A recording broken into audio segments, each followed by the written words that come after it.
Hello, aspirants. Welcome to Bhagyalakshmi IAS Institute, where passion meet purpose.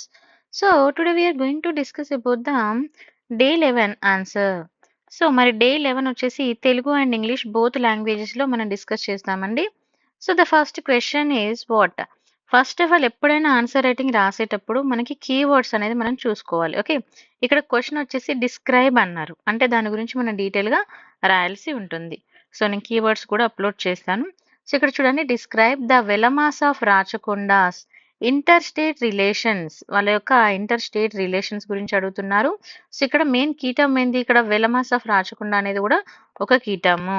And వాళ్ళ main inter state relations అనే దాని మీద major focus గా అడుగుతున్నారు.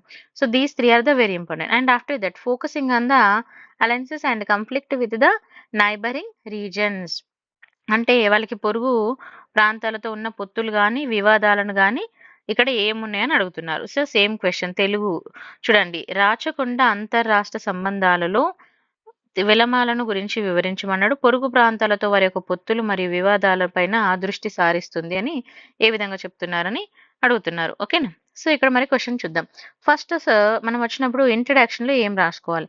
ఇంట్రడక్షన్ అనేది ఎప్పుడైనా కూడా మీరు గుర్తుపెట్టుకోండి, 4 to 5 లైన్స్ ఇంట్రడక్షన్ అనేది మనం రాసుకోవచ్చు. మరి ఫస్ట్ ఏం రాయాలి? ఫస్ట్ ఆఫ్ ఆల్ రాచకొండ గురించి మనం రాసుకుందాం. ఓకేనా?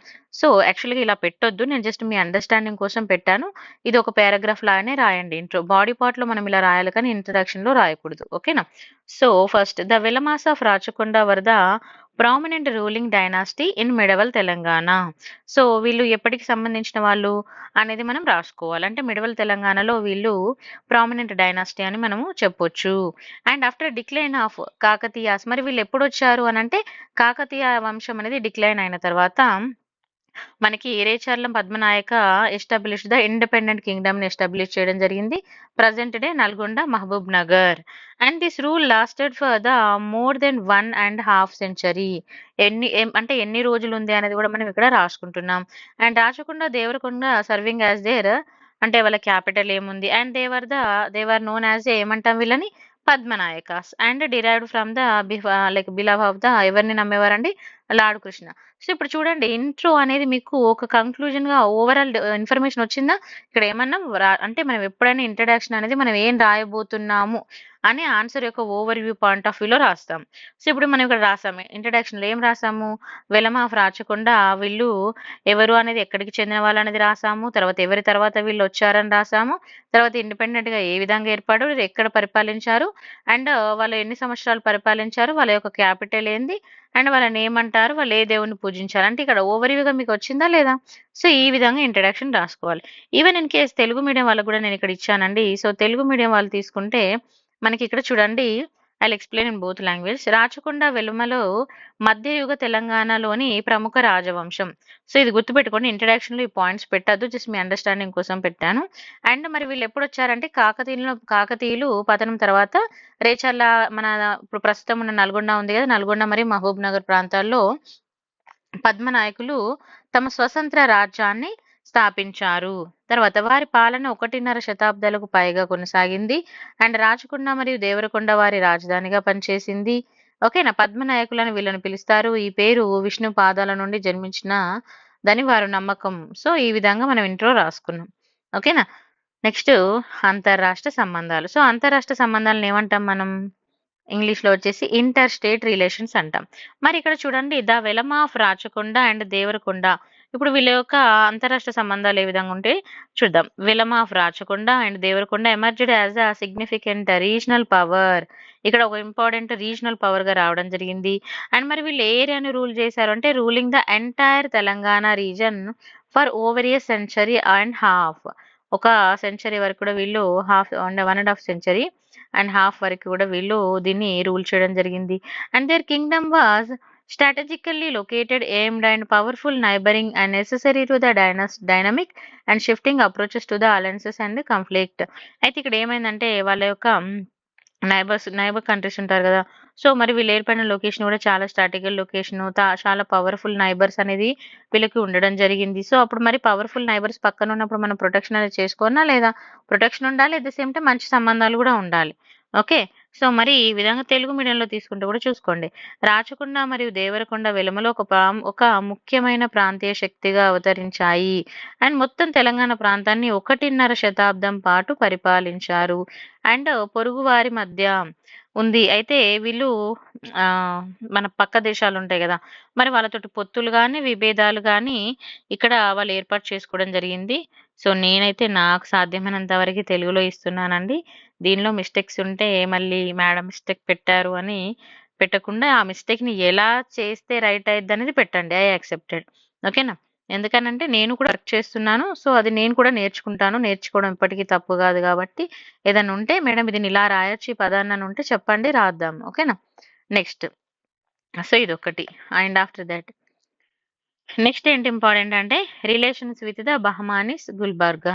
మరి బహమానిస్‌తో బహమానిస్ ఆఫ్ ద గుల్బర్గాతో వీళ్ళ యొక్క రిలేషన్ ఏ విధంగా ఉంది? మరి ఇనీషియల్‌గా తీసుకున్నప్పుడు Velamas mention there the cardinal relation with the బహమానిస్‌తో వాళ్ళ యొక్క రిలేషన్స్ ఏ విధంగా మెన్షన్ చేసేవారు ఇనీషియల్‌గా? అండ్ మరి బహమాని షా ఇక్కడ మనకేమంటే బహమాన్ షా 1 సపోర్టెడ్ ద అనపోత నాయకాస్. అయితే మరి ఈయనెవరికి సపోర్ట్ చేశారని అంటున్నారు? అనుపోత నాయకాస్. అండ్ ఎగనిస్ట్ ఎవరికనంటే కపాయ నాయకాస్‌కి ఎగనిస్ట్‌గా అనుపోత నాయకకి సపోర్ట్‌గా ఉన్నారు. తర్వాత దిస్ ఫ్రెండ్లీ రిలేషన్ మరి వీళ్ళకి ఫ్రెండ్లీ రిలేషన్ అనేది ఏ విధంగా మారిందనేది కూడా చూసుకోవాలి. Reason of the Singama Nayaka 2 and Vedagiri 1 వరకు కూడా ఉండడం జరిగింది. And however during this rule Anupota 2 and Madha 2 tension arose when the Velamas clashed with the Reddis and promoting the Firoz Shah and attacked beside for the Panagal. అంటే వీళ్ళు ఎవరెవరితో ఫ్రెండ్లీగా ఉన్నారనేది రాయాలి. ఎట్ ద సేమ్ టైమ్ వీళ్ళకి ఎవరెవరితో శత్రుత్వం ఉంది. అండ్ మరి కాన్ఫ్లిక్ట్ అనేది ఏ విధంగా బ్రేక్ డౌన్ అయిందంటే this conflict led to a break down into the traditional relations and causing the Velamas to ally with the Vijayanagara. అంటే అక్కడ బ్రేక్ డౌన్ అయిన తర్వాత వాళ్ళకు స్నేహం అనేది కుదరడం. తర్వాత సబ్సిక్వెంట్‌గా తీసుకున్నప్పుడు రీజన్ ఆఫ్ ద ఇక్కడ చూడండి సర్వజ్ఞరావు అండ్ సింగమ నాయక 3 అనే అండ్ ఇంకొకరు ఎవరండి లింగమ. Okay. లింగమ Nayaka and Bahmani Sultan వీళ్ళందరూ కూడా they are Bahmani Sultan 2 attack to the Velama fort మీద అటాక్ చేయడం జరిగింది. తర్వాత బోత్ మన ఈ బహమానిస్ అండ్ విజయనగర కూడా వాళ్ళు ఏ విధంగా లీడింగ్‌లో ఉన్నారన్నది కూడా మనం ఇక్కడ మెన్షన్ చేసి రాసుకోవాలి. మనం రాసేటప్పుడు జాగ్రత్తగా రాయాలి. ఓకేనా? సో చూడండి తెలుగులో. గుల్బర్గా బహమానులతో సంబంధం ఏ విధంగా ఉందంటే ఫస్ట్ ప్రారంభంలో తీసుకున్నప్పుడు వెలుమలు మరి గుల్బర్గా ఉంది కదా! ఇక్కడ గుల్బర్గాలోని బహుమానులతో సంబంధాలను అంటే సత్సంబంధాలు అంటే మంచి సంబంధాలను కొనసాగించారు. తర్వాత బహుమాని షా 1 తీసుకున్నప్పుడు అనుపోతాన్ని సమర్థించడము, తర్వాత కపాయాకు వ్యతిరేకంగా ఉండడము అనేది జరిగింది. మరియు ఈ స్నేహబంధం అనేది సింగమ పాలనలో కొనసాగుతుంది. ఆయన నాయక 2 మరియు వేదగిరి 1 అంటే తర్వాత అనుపోత 2 తర్వాత మాడ 2 పాలనలో వీళ్ళందరూ కూడా ఒక వాళ్ళ వాళ్ళ మధ్య ఏ విధమైన ఫ్రెండ్లీ రిలేషన్ ఉంది అనేది కూడా మనం రాసుకోవాలి. తర్వాత వెలమలు మరియు రెడ్డిలతో ఘర్షణ పడినప్పుడు ఉద్రిక్తతలు అయితే తలెత్తాయి. అంటే వాళ్ళు వెలమ వాళ్ళతో గొడవ పడ్డప్పుడు ఏ విధంగా ఉంది సిట్యుయేషన్. తర్వాత ఫిరోజ్ షా 2 అనే అతను వచ్చినప్పుడు కోట పైన దాడి చేసి ముట్టడించడం అనేవి ఇవి చాలా రకాలుగా వీళ్ళ ముట్టడికి ప్రేరేపించాయని మనం చెప్పొచ్చు. మరి తర్వాత వైరుధ్యం తీసుకున్నప్పుడు సాంప్రదాయ పద్ధతులతో సాంప్రదాయ సంబంధాలలో పతనానికి దారి తీసిందని. అంటే దీనివల్ల వెలమాలు అండ్ విజయనగర సామ్రాజ్యము పొత్తు పెట్టుకోవడము. తర్వాత మన ఇంకా అక్కడున్న పర్సనాలిటీస్ ఎవరెవరు ఉన్నారో వాళ్ళ యొక్క కోటల పైన దాడి చేయడము. తర్వాత బహమానులు, విజయనగరాలు రెండింటిని అణచివేయడానికి దారి తీసింది అని మనం చెప్పొచ్చు. తర్వాత కొండవీడు రెడ్డిలతో ఉన్న సంబంధం. అంటే ఒక్కొక్క డైనాసిటీతో ఉన్న సంబంధాన్ని మనం ఇక్కడ రాస్తున్నాం. కొండవీడులు తీసుకున్నప్పుడు వెలమలు మరియు రెడ్డిల మధ్య మొదటి నుంచి వివాదాస్పద సంబంధాలైతే ఉన్నప్పటికిని, ఇక్కడ వెలమలోని శుష్క ప్రాంతంలో చాలా భిన్నంగా ఉంటుంది. అయితే మరి రెడ్డిలు ఇక్కడ వాళ్ళ మన అంటే లొకేషన్ వైస్‌గా తీసుకున్నప్పుడు సారవంతమైన భూములు తమ ఆధీనంలోకి తీసుకోవాల్సి వచ్చి అంటే వాళ్ళకు అంటే ఏదైతే పంట మంచిగా పండే ఏరియా ఉంటది కదా! సో, వాళ్ళ ఆధీనంలోకి తీసుకోవాలనుకున్న కోరికతో తరచూ గొడవలకు దిగేవారన్నట్టుగా. సో, యుద్ధంలో మన వెలుగోటి వారితో నమోదు అంటే వాళ్ళ యొక్క వంశావళి గాని ఈ విధంగా తీసుకున్నప్పుడు వాళ్ళకేందంటే మోర్ బెనిఫిట్ అనేది లభించిందన్నట్టుగా. సో, కానీ ఇక్కడ మరి ఏం తీసుకుంటే ఏ పార్టీకి మరి పెద్దగా ఇదంతా చేశారు. చేసినప్పుడు ఎవరో ఒకరికన్నా మంచి బెనిఫిట్ ఉండాలి గదా! అయితే ఇక్కడ ఎవరికీ కూడా పెద్ద ఉపయోగం లేకుండా పోయింది. కానీ బహమానీలు అండ్ విజయనగర రాజులు ఎవరైతే ఉన్నారో వాళ్ళు జోక్యం చేసుకున్న అంశాలను వీళ్ళు ఇవ్వడం జరిగిందన్నట్టుగా. అంటే ఒక గొడవకి లైక్ ఒక రకమైన హింట్ లాగా. ఓకేనా? తర్వాత విజయనగర్‌కి చెందిన రాయలతో సంబంధాలు ఏ విధంగా ఉన్నాయి? అనేది తీసుకుంటే నేను తెలుగు చెప్పాక ఇంగ్లీష్ కంప్లీట్ చేశాను. వెలుమల మరియు విజయనగర రాజుల మధ్య రాజకీయ పొత్తులు చాలా వరకి తాత్కాలికమైనవి అండ్ అవకాశవాదంగా ఉండేవి. అయితే మరి సింగమనాయక వన్నును మరి వేదగిరిలు కోస్తాంధ్ర రెడ్డిలతో వ్యతిరేకంగా యుద్ధాల్లో నిమగ్నమై అంటే అందులో ఎప్పుడు ఇంకా అదే బిజీలో ఉండిపోవడం అన్నట్టుగా. సో విజయనగరానికి చెందిన బుక్కరాయ టూ అండ్ మరి వీళ్ళు ఈ మన ఏదైతే మన గరిహాజరి ఉంది కదా! దీన్ని సద్వినియోగం చేసుకొని 2 ఒక 2 పవర్‌ఫుల్ శక్తిగా అనేది మారడం జరిగింది. తర్వాత రెడ్డి వ్యవహారాల్లో విజయనగర రాజుల యొక్క ప్రమేయం అనేది వెలుమల యొక్క తీర ప్రాంత అంటే వాళ్ళ యొక్క ఏదైతే వాళ్ళ ఒపీనియన్స్ ఉంటుంది కదా! వాళ్ళ కొన్ని హోప్స్ ఉంటాయి కదా! వాటికి ఆటంకం కల్పించడము. తర్వాత మన లింగమ నాయక అండ్ వీళ్ళు చివరి శక్తివంతమైన వెలుమ పాలకులుగా ఏర్పడడం జరిగింది. తర్వాత విజయనగర భూభాగాలను స్వాధీనం చేసుకునేందుకు ప్రయత్నించి విఫలమయ్యారు. అంటే వాళ్ళు ట్రై చేశారు. కానీ అది సక్సెస్‌ఫుల్‌గా వాళ్ళు తీసుకోలేకపోయారు. తర్వాత ఒరిస్సాలోని ఎవరున్నారండి ఒరిస్సాలో తీసుకుంటే గజపతులతో. సో, వెలమలు సాధారణంగా ఒరిస్సా గజపతులతో సత్సంబంధాలే కలిగి ఉన్నారు. అయితే అనపోతవన్న అండ్ అతని మేనల్లుడు ఉన్నారు కదా! వేదగిరి పాలనలో మాత్రం వెలుమలు శ్రీకుర్మం మరియు సింహాచలం వరకి తమ రాజ్యాన్ని విస్తరించడము. తర్వాత ముఖ్యంగా ఇక్కడ మనం తీసుకుంటే బహుమని రాజవంశానికి చెందిన హుమాయూన్ షా దండయాత్రకు వ్యతిరేకంగా ఈ దేవరకొండ వెలమలు ఉన్నారు కదా! సో, వీళ్ళు అధిపతిగా గజపతి పాలకుడు అండ్ కపిలేశ్వర సహాయం తీసుకోవడం జరిగింది. మరి వెలుమలు మరియు గజపతుల మధ్య మైత్రి అనేది బలంగా ఉంది. అంటే మంచి సత్సంబంధం గుడ్ రిలేషన్ అనేది మెయింటైన్ చేశారు. సో, ఈ విధంగా తీసుకున్నప్పుడు రేచల పద్మనాయకులు మనకి అరౌండ్‌గా ఈ 150 ఇయర్స్ అయితే పరిపాలించడం జరిగింది. అండ్ నేటి తెలంగాణ ప్రాంతాల్లో పరిపాలించిన సమర్థులైన పాలకులుగా చెప్పుకోవచ్చు. ఇది కంక్లూజన్. కంక్లూజన్ రాసేటప్పుడు ఎప్పుడైనా మనం ఓవర్‌వ్యూ ఆఫ్ ఆన్సర్ రాసుకుంటూ వాళ్ళ యొక్క గొప్పతనాన్ని గూడా మనం చెప్పొచ్చు. అండ్ ప్రెజెంట్ కాంటెంపరరీగా అది మనకి ఎక్కడ ఉంది అనేదాన్ని కూడా మనం చెప్పాలి. ఓకేనా?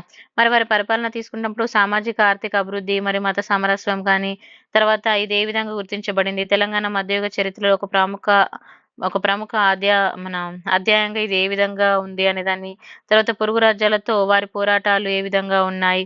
పోరాటాలు ఉన్నప్పటికిని ఇక్కడ చూడండి పొరుగు రాజ్యాలతో వారికి పోరాటాలు ఉన్నప్పటికీ రాచకొండ, దేవరకొండ వెలమలు చైతన్యవంతమైన రాజకీయ ఉనికిని కొనసాగించారు. సో, ఇది ఎంత పాజిటివ్ పాయింట్. చాలా మంది ఆన్సర్స్ రాస్తున్నారు. ఇప్పుడు మన 90 డేస్ ప్రోగ్రామ్‌లో answer writing, daily answer writing ఉంది గదా! సో, దీనిలో రాసే వాళ్ళలో చాలా మంది ఈ మిస్టేక్ చేస్తున్నారు. ఇంట్రడక్షన్, కంక్లూజన్ బెటర్‌గా రాయట్లేదు. మంచిగా రాయాలి. నేనెందుకంటే మీకు క్లియర్‌గా రోజు చెప్తున్నాను. ఇలా రాయండి, ఇలా రాయండి అని. అయినా కూడా సేమ్ మిస్టేక్ చేస్తున్నారు. ఎప్పుడైనా వే ఫార్వర్డ్ గాని, మన కంక్లూజన్ గాని మీరు పాజిటివ్ పాయింట్ ఆఫ్ వ్యూలో గూడా దాన్ని డిస్క్రైబ్ చేయగలగాలి. అప్పుడు వాళ్ళు చేసిన దాని వల్ల ఇప్పుడు కాంటెంపరరీగా ఏ విధంగా రిలవెంట్‌గా ఉంది అనే పాయింట్‌ని కూడా మీరు యాడ్ చేయాలి. ఓకేనా? సో, మరి వారి కాలంలో సంక్షిప్త రాజకీయ మనము దృశ్యాన్ని కూడా నావిగేట్ చేసుకోవడానికి పొత్తులు ఏ విధంగా చేసుకున్నారనేదాన్ని కూడా మనం మెన్షన్ చేసి రాయొచ్చు. ఓకేనా? Come to the English medium. So, కన్‌ఫ్యూజన్‌గా ఉంటే ఇంగ్లీష్ మీడియం, తెలుగు మీడియం కలిపి చెప్తే నాకొకసారి కామెంట్‌లో పెట్టండి. నేను అప్పుడు సెపరేట్ వీడియోస్ చేస్తాను. ఓకేనా? సో, మరి చూడండి నెక్స్ట్ రిలేషన్ విత్ ద మనకి కొండవీడు. కొండవీడుతో ఏ విధంగా రిలేషన్ ఉందంటే, రిలేషన్ అనేది ఇక్కడ మనం తీసుకున్నప్పుడు ఇక్కడ చూడండి continuous relation from the outside and ఇక్కడ మళ్ళా రెడ్డి కింగ్‌డమ్ తీసుకున్నప్పుడు వీళ్ళు ఎక్కువగా ఇందాక చెప్పుకున్న మన కోస్టల్ దూబ్ గురించి అంటే మంచి సారవంతమైన నేల కోసం వీళ్ళు ఎక్కువ ఫైట్ చేయడం అనేది జరిగింది.